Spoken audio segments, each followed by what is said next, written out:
Hello बच्चों, जय हिंद। आज हमारा लेक्चर होगा बच्चों 12th का सॉल्यूशन का पार्ट जो है राउल्स लॉ। हम पढ़ रहे हैं बच्चों वाइपर प्रेशर। मैंने देखा वाइपर प्रेशर, पिछले लेक्चर में मैंने वाइपर प्रेशर बताया था। और वाइपर प्रेशर में कमी क्यों हो जाती है? जब भी कोई प्योर लिक्विड में कोई सॉल्यूट घोला जाता है तो हर समय वाइपर प्रेशर कम हो जाता है। इसी पर बच्चों राउल्स ने एक लॉ दिया था जिसे कहते हैं बच्चों राउल्स लॉ।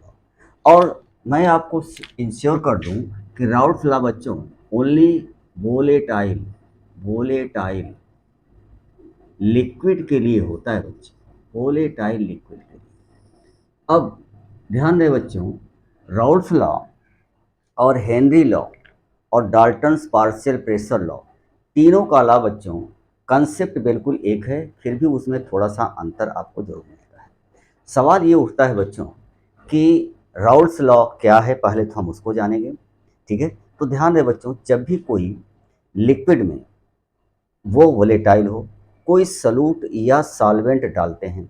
अब सॉल्वेंट दो तरीके के हो सकते हैं बच्चों, या तो वो भी वोलेटाइल हो या तो वो नॉन वोलेटाइल हो। इस प्रकार से बच्चों किसी वोलेटाइल प्योर सॉल्वेंट में जब वोलेटाइल प्योर लिक्विड कोई भी सॉल्यूट घोला जाए या सॉल्वेंट घोला जाए जो नॉन वोलेटाइल हो, तो उसके लिए बच्चों दो केस बनता है। एक तो पहला केस बनता है बच्चों हमारा कि वोलेटाइल वोलेटाइल सॉल्यूट भी हो बच्चों, और प्लस सॉल्वेंट सॉल्वेंट वोलेटाइल हो, और प्लस सॉल्यूट भी बच्चों ये वोलेटाइल हो। कहने का मतलब क्या निकला कि एक वोलेटाइल लिक्विड में एक वोलेटाइल दूसरा लिक्विड बच्चों मैं डाल रहा हूँ और दोनों को हम मिला करके सॉल्यूशन तैयार कर रहे हैं। तो फिर देखते हैं जो प्योर हमारा सॉल्वेंट है, वोलेटाइल है, उसके वेपर प्रेशर में क्या कमी आई या उसका टोटल प्रेशर कितना हुआ बच्चों। दूसरा कंडीशन ये बनता है कि ध्यान दें बच्चों, सॉल्वेंट जो हमारा लिक्विड है वो भी हमारा वोलेटाइल होना चाहिए, लेकिन जो यहाँ पर हम सॉल्यूट डाल रहे हैं बच्चों वो हमारा नॉन वोलेटाइल होना चाहिए। इसका मतलब कि दो केस बन जाते हैं बच्चों। केस नंबर 1 में जब हमने लिक्विड वोलेटाइल है बच्चों, उसमें कोई सॉल्यूट वोलेटाइल ही डाला है, तब एक केस बनता है। और केस 2 बनता है, ये केस नंबर 2 हो जाएगा बच्चों, जब हमारा सॉल्वेंट अर्थात जो लिक्विड है ज़्यादा मात्रा में वो तो वोलेटाइल हो, लेकिन जो हमारा सॉल्यूट है बच्चों वो नॉन वोलेटाइल हो, तो केस नंबर 2 बनता है बच्चों। तो यहाँ पर बच्चे लोग देखें कि वोलेटाइल लिक्विड के लिए ही राउल्स लॉ होता है बच्चों, जिसमें दो केस बनती है। पहला केस होता है जब सॉल्यूट और सॉल्वेंट दोनों वोलेटाइल हो। इसमें बच्चों जब सॉल्वेंट वोलेटाइल हो, जब सॉल्यूट नॉन वोलेटाइल हो, तब वो क्या कहलाता है। तो अब हम एक एक को देखते हैं बच्चों। पहला केस हम देखें, केस नंबर 1, जो कि वोलेटाइल सॉल्वेंट और वोलेटाइल सॉल्यूट दोनों के लिए है। चलिए हम देखते हैं बच्चों केस नंबर हमारा 1। चलिए ध्यान से देखना बच्चों, ये बहुत ज़्यादा इम्पोर्टेंट है। कैसे आया है बच्चों हमारे लेक्चर में, हर चीज़ का आपको मैथमेटिकल प्रूफ मिलेगा, पहली बात। और आप जब भी आप देखा करिए बच्चों, लेक्चर पूरा देखा करिए, और हमारा लेक्चर देखने के बाद बच्चों और चीज़ों से कंपेयर करिए कहाँ तक आपने पढ़ा है और क्या पढ़ा है, क्या उससे कम मिल रहा है या अच्छा मिल रहा है बच्चों। तब आप हमारे वीडियो को लाइक किया करिए, अदरवाइज़ कोई बात नहीं बच्चों। ठीक है, तो चलिए यहाँ पर हम केस नंबर 1 लेते हैं बच्चों। Case number 1, solvent solvent and solute solute both volatile हो बच्चों। जब दोनों वोलेटाइल हों तब हमारा क्या मामला बनता है बच्चों, ध्यान से देखिएगा। मान लीजिए बच्चों आपके पास एक ऐसा सॉल्वेंट हमने लिया, और ध्यान दें बच्चों, सॉल्वेंट में हमने आपको बताया था दो प्रकार के पार्टिकल होते हैं बच्चों। ठीक है, ऊपर के पार्टिकल सरफेस सरफेस पार्टिकल कहलाते हैं बच्चों, सतह के कण कहलाते हैं। वोलेटाइल का मतलब होता है बच्चों वाष्पशील, जब द्रव भी वाष्पशील हो, जो दूसरा सॉल्यूट बोला जा रहा है वो भी वाष्पशील उड़ता हो बच्चों। ठीक है, और ये है आपका बच्चों बल्क मॉलिक्यूल्स। तो दो प्रकार के मॉलिक्यूल्स होते हैं बच्चों। सभी बच्चे जानते हैं कि कुछ लिक्विड होते हैं बच्चों, लिक्विड और गैसों में कुछ सिमिलरिटी पाई जाती है। वो क्या? When liquid and gas both their molecules kinetic energy gain then it always move against gravity. तो जब बच्चों गैस और द्रव के कणों में गतिज ऊर्जा आ जाती है तो वो हर समय गुरुत्वाकर्षण बल के विरुद्ध गति करते हैं बच्चों, ये ऊपर की तरफ उड़ते हैं। ठीक है, चाहे वो गैस हो चाहे वो बच्चों लिक्विड हो। तो जब हम पानी गर्म करते हैं तो जो नीचे से हीट एब्जॉर्ब करता है और वो ऊपर चलाता है सतह पर। इसी प्रकार से बच्चों कमरे की गैस जब गर्म होती हैं तो ऊपर की तरफ चलती हैं, इसीलिए झरोखे ऊपर की तरफ लगाए जाते हैं बच्चों। तो यहाँ पर बच्चे लोग देख रहे हैं इसकी काइनेटिक एनर्जी बच्चों ये बहुत ज़्यादा है। ठीक है, और इसकी काइनेटिक एनर्जी जो है बच्चों कम है, काइनेटिक एनर्जी लो है। और सभी बच्चों को पता है। अब मान लेते हैं बच्चों ये आपका प्योर सॉल्वेंट है, प्योर सॉल्वेंट है, मान ले ए है। ठीक है, और इसके दो पार्टिकल आपको दिखा रहे हैं। होता क्या है बच्चों, जब ये बार बार इससे टकराते हैं तो अपने मोमेंटम को सप्लाई करते हैं, जिसके कारण काइनेटिक एनर्जी बच्चों और बढ़ जाती है। और जब काइनेटिक एनर्जी बढ़ती है बच्चों, फोर्स ऑफ अट्रैक्शन कम हो जाता है। तब ये चला जाता है बच्चों वाइपर में। ये देखो, ये वाइपर में चला जाए। अब इस वाइपर के कारण जो इस पर प्रेशर क्रिएट हो रहा है बच्चों, उसी को तो हम इससे वाइपर प्रेशर कहते हैं। इसका वाइपर प्रेशर प्योर फॉर्म में मान लेते हैं बच्चों PA0 है। अब हमने दूसरा लिक्विड लिया बच्चों। दूसरा लिक्विड क्या है? वो भी आपका ना वोलेटाइल ही है बच्चों। तो यहाँ पर हमने क्या किया है, दो प्रकार के लिक्विड हमने लिया है बच्चों। और यहाँ पर ये इसके सरफेस पार्टिकल हैं बच्चों। ठीक है, और ये बल्क पार्टिकल हैं। अब इसके भी बच्चों वाइपर बनती है। ठीक है, अब इसका मान लेते हैं प्योर फॉर्म है बच्चों, ये प्योर लिक्विड है बच्चों, प्योर लिक्विड बी है। और मान लेते हैं सॉल्वेंट है बच्चों, मान लीजिए। तो यहाँ पर इसका जो प्रेशर होगा बच्चों, वाइपर प्रेशर जो क्रिएट कर रहा है इसके सतह पर बच्चों, वाइपर प्रेशर जो क्रिएट हो रहा है वो मान लो P0 भी है बच्चों। अब मैंने किया क्या, इन दोनों वोलेटाइल लिक्विड को बच्चों एक में मिला दिया। तो इसका कहना यह है बच्चों कि इन इन लिक्विड और solution pressure create by vapour in liquid on the surface of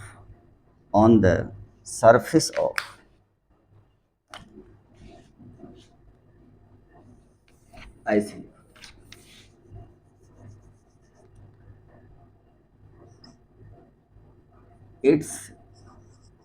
it's vapour pressure. चलो बच्चों पहले हम मिला करके तब देखते हैं इन दोनों को, तब आपके समझ में आए बच्चों। इन दोनों को मैंने एक ही बर्तन में बच्चों मिला दिया। ये अब इसमें हुआ क्या, इसमें बच्चों दोनों प्रकार के पार्टिकल ये आपके पास हैं बच्चों। ठीक है, ध्यान रहे एक चीज़ का, इसमें ए के पार्टिकल हैं बच्चों और बी के भी पार्टिकल हैं, दोनों सतह पर आ गए। ध्यान दें बच्चों, यहाँ पर जो दोनों प्रकार के पार्टिकल हैं बच्चों, ये देखो। अब यहाँ पर चूंकि दोनों लिक्विड आपस मिले हुए हैं बच्चों, तो इस प्रकार से इसके भी पार्टिकल मौजूद होंगे। अब होगा क्या बच्चों, इसका भी वाइपराइजेशन होगा क्योंकि दोनों वोलेटाइल हैं। मान लेते हैं ये इस तरह से आया और यहाँ पर बच्चों बी का भी इस प्रकार से वाइपर आए।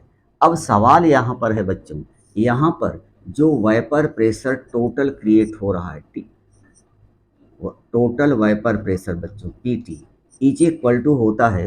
अब मान लीजिए बच्चों इसका इस पर वाइपर प्रेशर जो है ए का, और यहाँ पर मान लेते हैं वाइपर प्रेशर ए का है बच्चों PA, और दूसरे का है वाइपर प्रेशर बी का बच्चों, मान लीजिए वो PB है बच्चों। तो अगर हम आपसे पूछें इस पर टोटल प्रेशर कितना क्रिएट हो रहा है, तो इसके पार्शियल प्रेशर जो हैं बच्चों इस सलूशन में, ये हमारा बन गया है बच्चों सलूशन। तो सलूशन में इसका ए का वाइपर प्रेशर और बी का वेपर प्रेशर को जब हम जोड़ देते हैं बच्चों, तो इस पर इसके सतह पर टोटल प्रेशर आता है।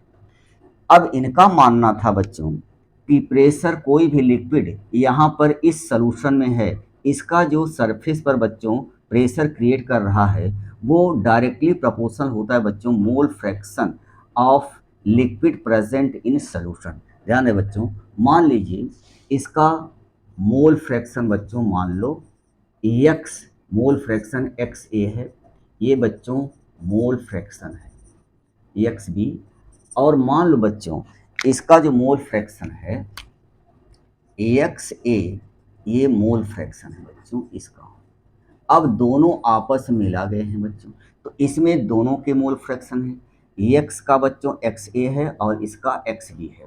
अब यहाँ पर बच्चों दोनों प्रकार के वेपर आपको नज़र आ रही हैं इस जार में, तो होगा क्या, दोनों के कारण बच्चों प्रेशर क्रिएट होगा, और ये प्रेशर टोटल प्रेशर इन पर जो पार्शियल प्रेशर है बच्चों उसके ऐड के बराबर होता है।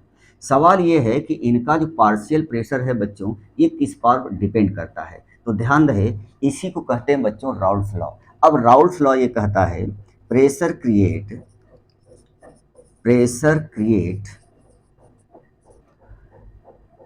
on the surface of any liquid present in solution is directly proportional to its mole fraction in solution। बच्चों ये कहता है बच्चों कि जो प्रेशर इस सॉल्यूशन में कोई भी लिक्विड क्रिएट कर रहा है उसकी वेपर, ये डायरेक्टली प्रोपोर्शनल होता है बच्चों इसके मोल सॉल्यूशन में कितने हैं। जितना ज़्यादा नंबर ऑफ मोल्स होंगे, चाहे ए के होंगे चाहे बी के होंगे बच्चों, उसका प्रेशर उतना ही ज़्यादा क्रिएट होगा। अर्थात पी ए अगर ज़्यादा है तो पी ए के ज़्यादा क्रिएट करेगा मोल फ्रैक्शन। तो मान लेते हैं बच्चों, सभी बच्चों को पता है प्योर फॉर्म में बच्चों हर समय प्योर फॉर्म में अगर कोई प्योर लिक्विड है तो इसका P not is greater than P के बराबर होता है बच्चों compare in solution.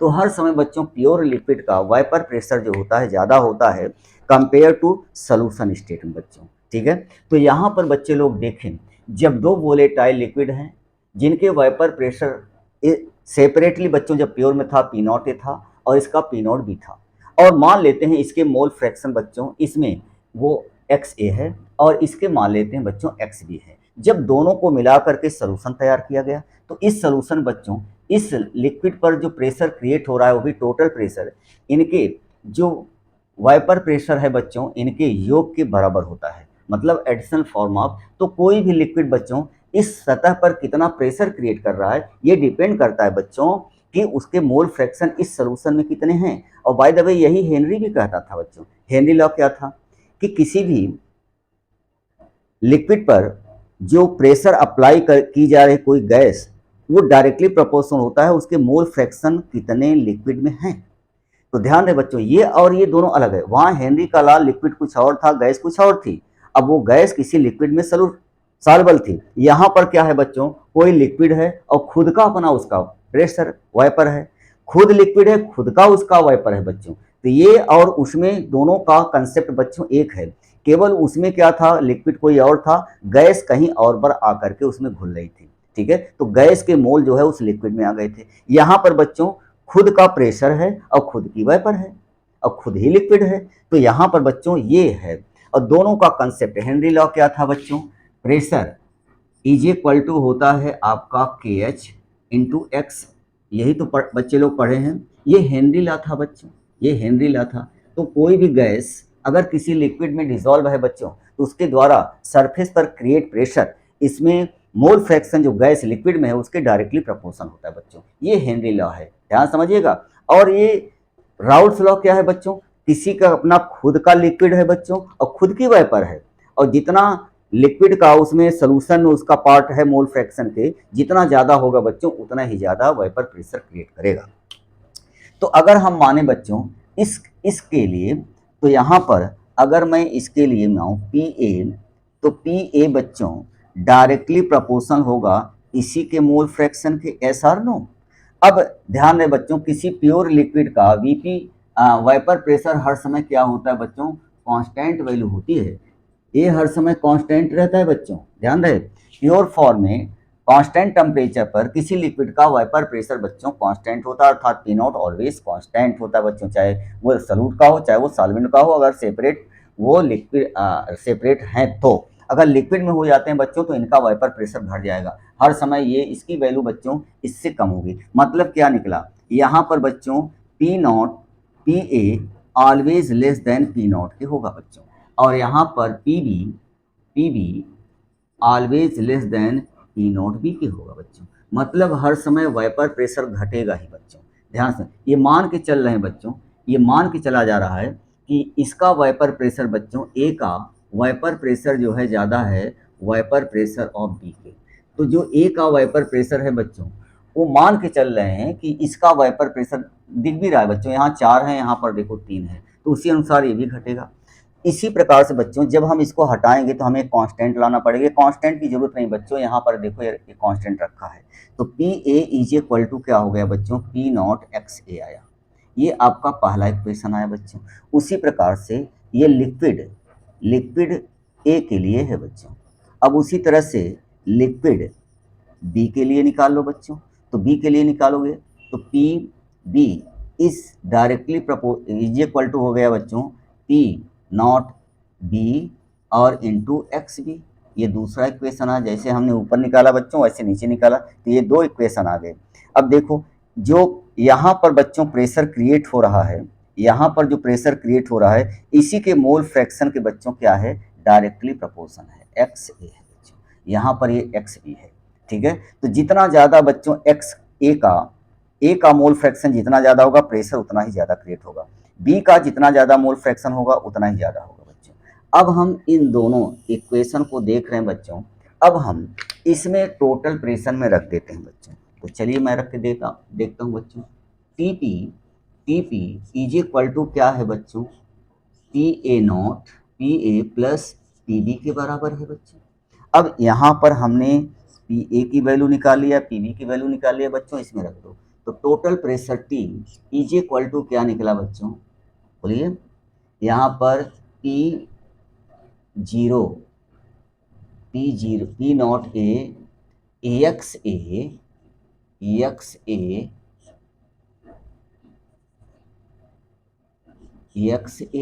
Plus P B naught X B की बच्चों, ये आया।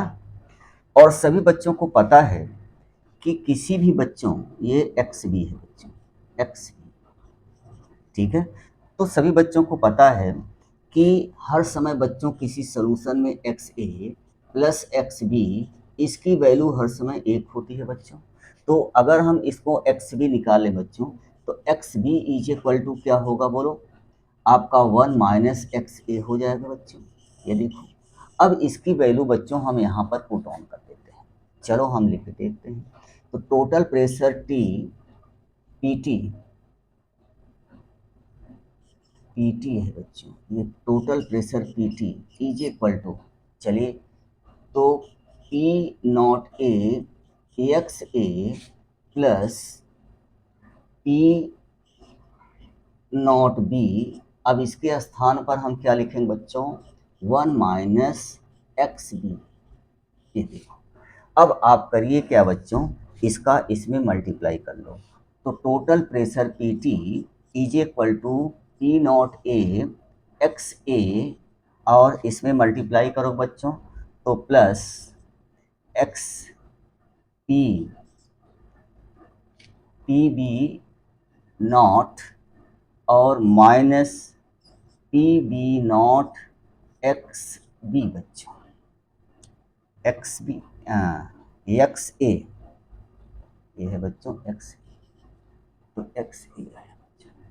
अब जरा ध्यान से सुनना बच्चों, यहाँ पर ये इसका बच्चों आ गया क्या, टोटल प्रेशर बच्चों। चाहे तो आप इसको एक तरफ कर लो बच्चों, तो आप देखेंगे P T is equal to आया बच्चों पी नॉट ए, इधर लाइए बच्चों, minus P naught A X A minus P naught B X A और plus P naught B X B. अब जरा देखो बच्चों, इसमें हम क्या कर सकते हैं, एक्स ए कॉमन ले सकते हैं या पी नॉट एक्स कॉमन ले लीजिए बच्चों। तो अगर यहाँ पर हम एक्स ए कॉमन लेते हैं तो क्या बनता है बच्चों, पी नॉट ए माइनस पी नॉट बी और प्लस पी नॉट बी। ये देखो, ये आपका टोटल प्रेशर आया बच्चों। अब इसको कई फॉर्म में आप इसी तरह से भी लिख सकते हैं बच्चों। ये देखो, ठीक है। तो यहाँ पर बच्चे लोग देख रहे हैं कि ये हमारा या तो इसको पहले कर दो बच्चों, कोई फर्क नहीं पड़ता है। तो P T is equal to P naught B और इसके बाद आपका प्लस प्लस प्लस इसके बाद आपका है बच्चों पी नॉट ए माइनस पी नॉट बी और क्या है बच्चों एक्स ए। चाहे तो आप ऐसे भी लिख सकते हैं बच्चों। ये देखो, ये हमारा बच्चों टोटल प्रेशर आ गया। तो यहाँ पर बच्चे लोग देख रहे हैं कि टोटल प्रेशर आप निकाल सकते हैं बच्चों। अगर हमारा एक्स ए और एक्स बी मालूम है, उसके मोल फ्रैक्शन है, तो यहाँ पर बच्चों बहुत इम्पॉर्टेंट रिलेशन निकला कि जब भी कहीं पर टोटल प्रेशर जहाँ पर आ रहा है बच्चों इसके बराबर होगा। ये जो टोटल प्रेशर आया है बच्चों वो इसके बराबर होगा। ये देखो, तो आपने देखा बच्चों, जब भी किसी राउल्ट का पहला केस क्या था, जब भी किसी वोलेटाइल लिक्विड को बच्चों किसी दूसरे वोलेटाइल लिक्विड से मिक्स करके सॉल्यूशन बनाते हैं तो इसके द्वारा जो टोटल प्रेशर क्रिएट हो रहा है बच्चों इसके बराबर होगा। राउल्ट ये कहता था कि हर समय बच्चों प्योर फॉर्म में जब भी कोई लिक्विड होता है तो उसका कांस्टेंट वेपर प्रेशर होता है, कांस्टेंट टेम्परेचर पर बच्चों, और इस लिक्विड का कांस्टेंट है कांस्टेंट प्रेशर पर। लेकिन जब दोनों आपस में मिले, इनके पहले मोल फ्रैक्शन एक्स ए था बच्चों, इसका एक्स बी था। जब दोनों सोल्यूशन में आएंगे तो दोनों का वेपर प्रेशर बच्चों घटेगा, अर्थात पहले इसका पी नॉट था पी नॉट से कम आएगा, इसका पी नॉट बी था पी नॉट बी से कम आएगा। ठीक है। अब चूंकि लोअरिंग ऑफ वेपर प्रेशर हो जाता है बच्चों, ऐसा क्यों, दोनों के पार्टिकल सतह पे आ जाते हैं, कवर्ड हो जाते हैं। तो यहाँ पर बच्चों ज़्यादा पार्टिकल थे, सतह पर ज़्यादा वोलेटाइल था, लेकिन यहाँ पर बी के भी तो आ गए हैं, इसलिए उसका वेपर प्रेशर बच्चों कम हो जाता है, चूँकि कवर्ड हो जाती है, एरिया ए और बी दोनों आ जाते हैं। मान लीजिए बच्चों इसका वेपर प्रेशर क्रिएट हो रहा है पी ए है और इस बी के कारण पी बी है। तो राउल्ट ने देखा था कि किसी का भी बच्चों वेपर प्रेशर जो डायरेक्टली प्रोपोर्शनल होता है इसके इस लिक्विड के मोल फ्रैक्शन कितना सोल्यूशन में है।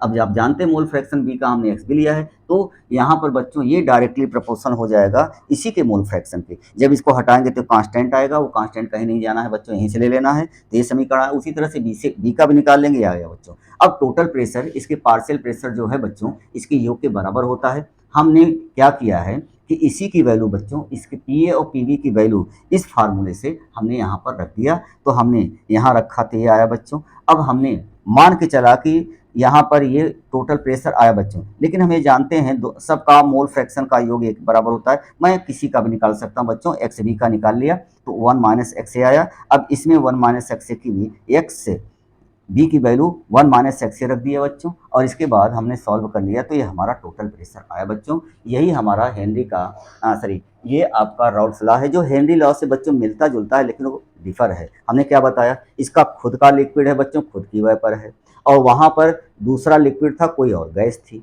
दोनों का कंसेप्ट बच्चों एक ही है, लेकिन वो गैस के लिए है, वोलेटाइल कोई भी गैस है बच्चों किसी लिक्विड में घुल रही है, जबकि ये बच्चों खुद का वेपर है और कितना प्रेशर क्रिएट कर रहा है उसके खुद मोल कितने उस लिक्विड में है बच्चों। ठीक है, यही हमारा है। तो इसका टोटल प्रेशर मैंने निकाल लिया बच्चों। अब ये इसका हम केस नंबर 2, इसके पहले बच्चों मैं इस पर ग्राफ खींचूंगा। ठीक है, ग्राफिकल रूप है। अब जरा ध्यान से देखो बच्चों, यहीं देख लो जो आपने देखा है बच्चों, यहीं पर देख लीजिए बच्चों। ग्राफ बहुत आसान होता है बच्चों किसी के लिए, मतलब ए के लिए। तो मान लिया P A is equal to, अभी आपने क्या पढ़ा बच्चों, पी नॉट और ए इंटू एक्स, क्या ये बच्चों y is equal to M X के रूप नहीं है, क्या है। तो जब भी हम ग्राफ प्लॉट करेंगे बच्चों, मान लेते हैं इसी का हम ग्राफ प्लॉट कर रहे हैं, तो हम y, ये हमारा x एक्सिस है बच्चों, y एक्सिस पर ये हमारा वाई एक्सिस, ये बच्चों एम होगा और एक्स एक्सिस पर ये होगा। तो एक्स एक्सिस पर हमने एक्स ए लिया है बच्चों, ये एक्स ए इसका मूल, और इधर हमने बच्चों पी ए लिया है, ठीक है। और चूंकि यहाँ पर ये सरल रेखा का समीकरण बच्चों ओरिजिन से जाती है, तो ये ऐसा हमें ग्राफ आपको देखने को मिलता है। यहाँ पर बच्चों एक्स ए की वैल्यू यहाँ पर 0 है, यहाँ एक्स ए की वैल्यू अधिकतम कितनी हो सकती है, 1 हो सकती है बच्चों। तो इस प्रकार से ग्राफ होगा, उसको हम नेक्स्ट लेक्चर में बताएंगे बच्चों, दोनों पर ग्राफ प्लॉट करेंगे, बहुत ईजी होता है बच्चों। और मैं इस पर भी, अब जरा इसको देख लो बच्चों, ये y, ये आपका y इज इक्वल टू बच्चों, यहाँ पर आपका m है बच्चों, m x, और ये है बच्चों प्लस c है। देखो y is equal to M X plus C होता है, सी बच्चों मैंने उधर लिखा है, तो यहाँ पर आप देखिए y is equal to M X plus C आपका आ रहा है बच्चों, ठीक है। तो यहाँ पर आपने देखा, अगर हम इस पर ड्रॉ करेंगे बच्चों, तो c जो है हमारा क्या होगा, ये होगा, और y एक्सिस पर ये होगा बच्चों, m इतनी वैल्यू होगी, और x ये आपका x एक्सिस पर बच्चों ये होगा, ठीक है। तो उसको हम नेक्स्ट टाइम पर बताएंगे बच्चों, लेकिन आज की मुलाकात यहीं तक। अब आप खुद देखिए बच्चों, आपको क्या पढ़ाया गया है, ठीक है, और यहाँ पर आपको क्या मिला। अगर वीडियो अच्छा लगता है बच्चों तो रिस्पांस दिया करिए, अदरवाइज कोई बात ही नहीं। अब इससे बच्चों नीट की और जेई और इंटरमीडिएट में जो न्यूमेरिकल आते हैं बच्चों, बहुत ज़्यादा इंपॉर्टेंट है, और इसी पर ज़्यादा होते हैं क्वेश्चन, अक्सर इसी पर ज़्यादा होते हैं बच्चों। तो बस आज की मुलाकात बच्चों यहीं तक। वीडियो अच्छा लगा तो रिस्पांस देना बच्चों। Thank you very much.